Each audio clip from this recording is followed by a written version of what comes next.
Hello there. Do you ever get scared and excited at exactly the same time? Not like when you're going for a job interview. I mean when you're apprehensive about the future. I do. It happens to me a lot. But at the moment, it's happening with landscape photography. Let me tell you why. Now, I spend a fair bit of time thinking about the future, probably like anybody. And on a video I did recently, I talked about the value of landscape photography and asked, does it have value? And in that video, I was talking about monetary value as much as does it have value to us as photographers? And do people still appreciate the pictures? And I think a lot of that ties up with where landscape photography goes into the future. And I think that does include things like the value of an actual piece of landscape photography work.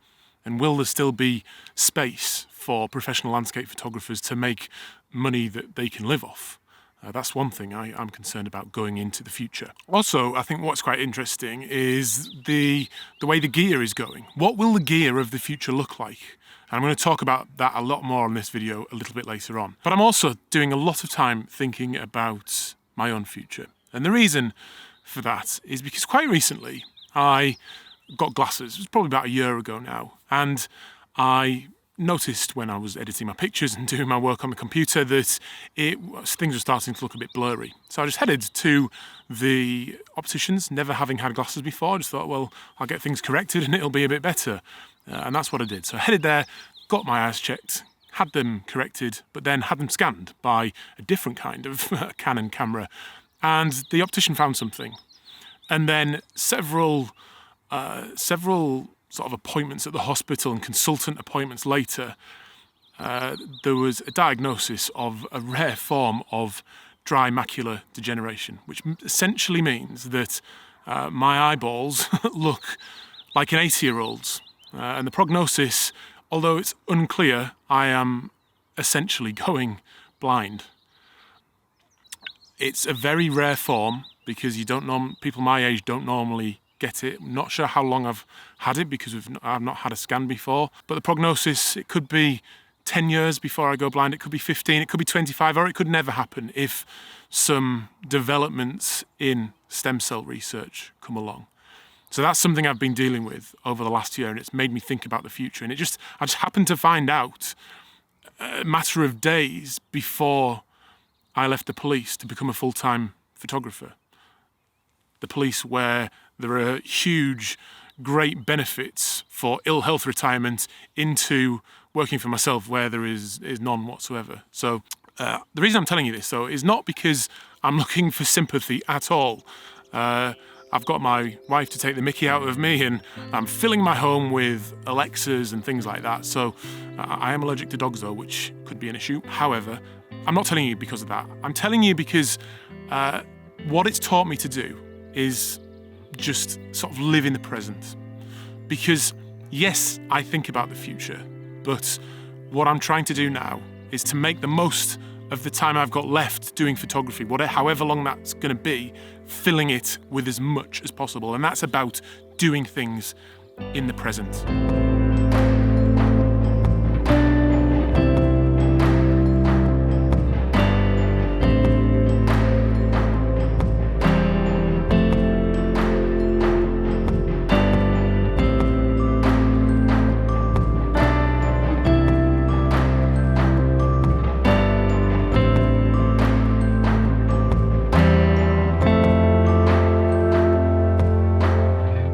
Relatively recently, I got a new phone. It's an iPhone XS Max. It was a big upgrade for me. And I've been absolutely astounded by the quality of the camera on this thing. It's got this portrait mode where it creates this false background blur, but it looks really good and really realistic, like you can see here. It then got me thinking, what's the future? Can I use this for landscape photography rather than lugging about 20 kilograms up a mountain like I did when I wild camped the other day? There is a restriction though, and that's in terms of focal length. So I had a look around, and you can get lens attachments that connect to the phone. So I had a look around, and the best ones that I could find were a company called Sandmarc. Now I got in touch with them, and they were very kind enough to send me some to try out. There is a wider one, there's a longer lens, there is a macro lens and a fisheye lens, which I might not have as much use for, but it is very interesting. You put your phone into this case and then the lenses just attach to the case like that, and then the phone shoots through the lenses. Now here's one of the lenses. This is the wide angle one, and it's a really solid, well-built piece of kit. It just has all the makings of a really high quality normal lens. It's made of metal, it's got really good glass in there by the looks of it. And all you do is then just sort of screw it to the front of your phone like that. And then I now have a wide angle for those classic wide big vistas that we might sometimes shoot in landscape photography. So I'm very interested to find out how good this combination is. So let's go and take some pictures and find out what we can do with these lenses.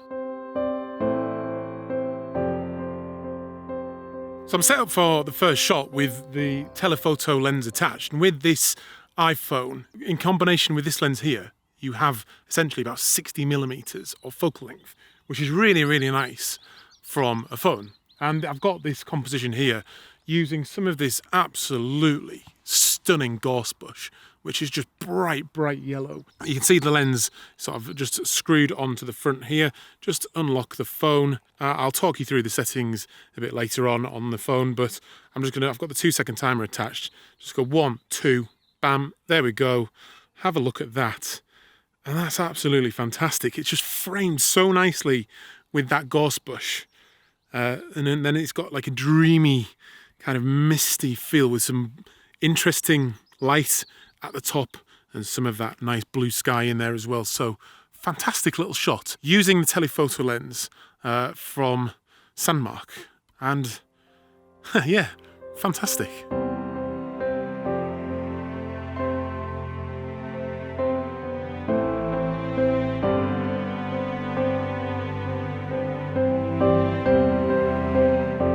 You can also get a macro lens, and I used to do a lot of macro photography, but I don't so much anymore. But I know from speaking to many of you that a lot of you do, and these bluebells just provide an absolutely perfect opportunity to get a really nice macro photograph and to see what this macro lens can do. With these bluebells, they're a fantastic colour, and contrasted against that green, they look absolutely incredible. But there's some of these small white flowers as well, which I want to use in the background of my image. So I'm going to find a particularly nice bluebell to focus on, to be the subject of the image, and then have some of those white flowers blurred out in the background with some greens in there as well. Because what this macro lens does, even on this phone, when you get in very close, the depth of field gets very, very, very shallow. So it just looks great and creates some really nice effects. You do have to get quite close though, which is why you get this sort of plastic thing. You literally have to get the subject up to that plastic disc to get everything in focus. So I'm going to go into the Lightroom app again and then try and just get down nice and close. Get really close to it, like that. Yeah, that's looking nice. Just tilt down a little bit. This camera's really heavy. And take that image. Let's have a look at that. Yeah, I might have to work on that a little bit more without this camera in hand to get it nice and steady, because the flower was moving around a little bit, but it looks great. It'll be interesting to see it on a slightly bigger screen, but on this screen, it's looking absolutely fantastic. So, really impressive. The shallow depth of field that you get from this lens on a phone camera. Wow. Tremendous.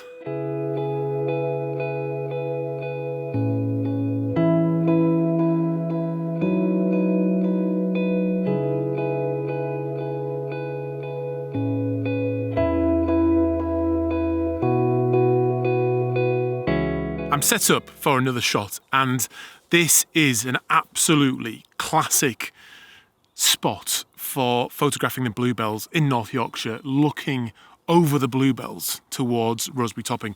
I've actually never shot it before, but it is one of those absolutely classic, epic, grade A spots. Everybody shoots here.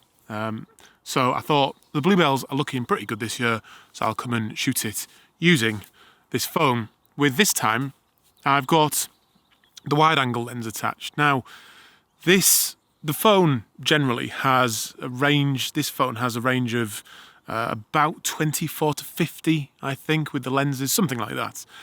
But by attaching this lens here, it gives you 35mm equivalent of 16mm. So sort of that classic landscape photography wide angle essentially. So I thought this was a great spot to do it. It's also going to test out the actual abilities of the phone as well, because there's a lot of shrubbery and detail in the trees, and then you've got the colour. It's not the ideal weather, but there is a bit of sun starting to poke through. This will look a lot better, I think, if I do get a bit of sun, but there is a little bit of rain going on, so there's lots of drama going on. So I think it's going to be a good image regardless of what happens. So I'm using this little sort of tripod mount for my phone, very cheap from off Amazon, and then just have the lens attached to the phone. So let's unlock the phone and I'll talk you through the composition. So I have the tripod down pretty low to the ground because I want to utilise this wide angle. And a good way of utilising a wide angle lens in landscape photography is to get it down low, to get some foreground interest and fill your frame essentially with that foreground interest. And in this case, the foreground interest is stunning. These bluebells are just beautiful. They're just perfect at the moment. The colour's perfect. They're not sort of starting to sag or anything like that. They just look really healthy and really, really good. So I've got some of them just down in front of me here that are in the foreground of the shot. I've then got the tree just there, which is looking great. If that gets some sunlight on it, it will look even better. I've got the field off to the right with the kind of fence line and the edge of the bluebells just kind of leading you round from the right-hand side of the image.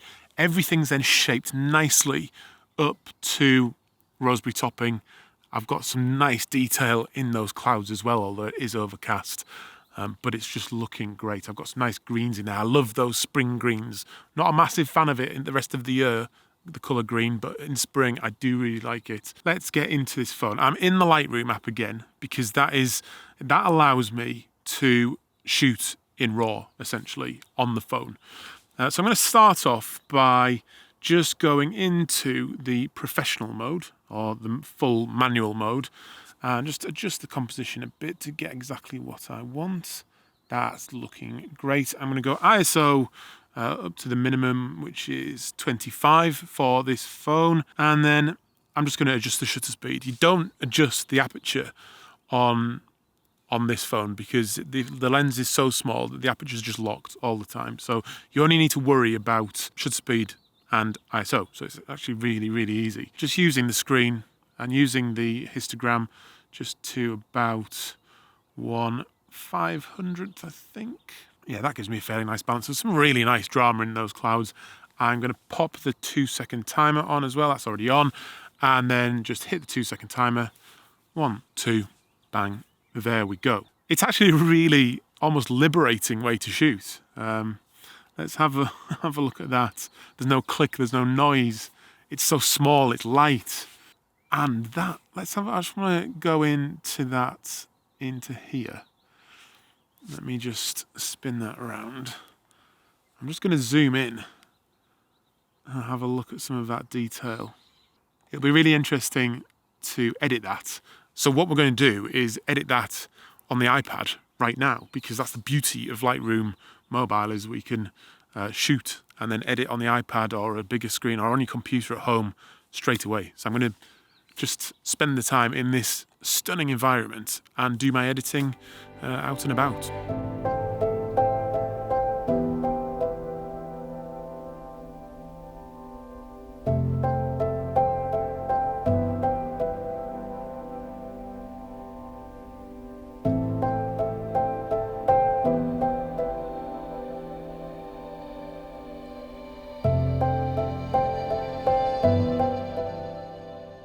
So here we go. This is one of the benefits, because this is an absolutely beautiful place to just lie on the floor and edit some photos.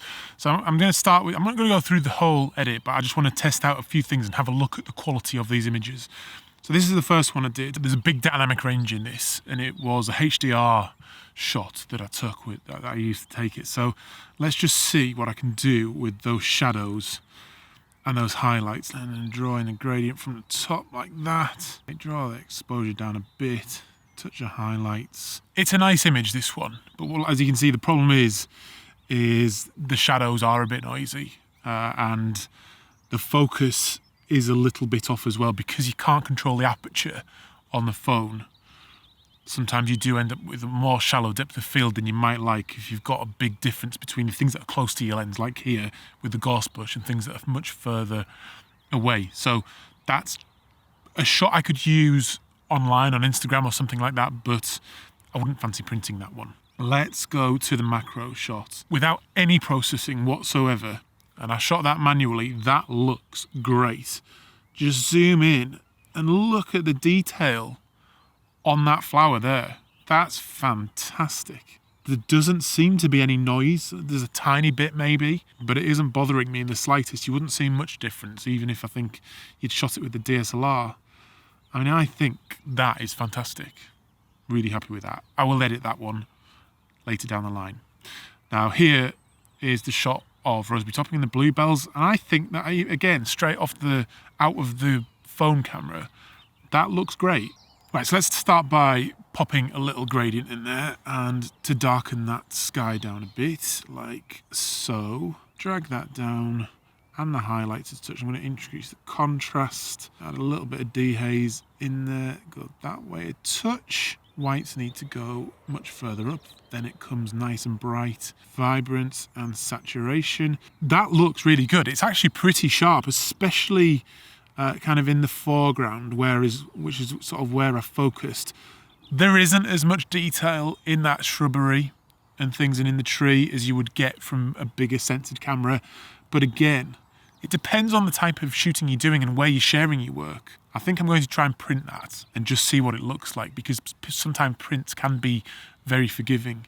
It's definitely not a replacement for your bigger censored camera yet, absolutely not. But these little Sandmarc lenses, I think, and I'm not just saying this, I think they're a great addition, because there are times when we're not carrying our DSLRs and mirrorless cameras around with us all the time. But you could easily carry these around with you all the time. They all fit in your pocket. You might just carry the wide lens with you and just chuck it onto your camera and to get a picture like this. When you're out with the family, when you're at work or driving to and from work, you can stop, whack it on and not miss an opportunity you might otherwise have missed. So they're great quality and they're just adding to your arsenal that's going to make you more likely to shoot more, I think. And that's definitely going to be the case for me. So I really enjoyed that. I'll put a link down below for those Sandmarc lenses. It's not sponsored or anything like that. But like, subscribe, do what you need to do, and I'll see you on another one very, very soon. I'm Adam. This is First Man Photography in the beautiful North Yorkshire. Out.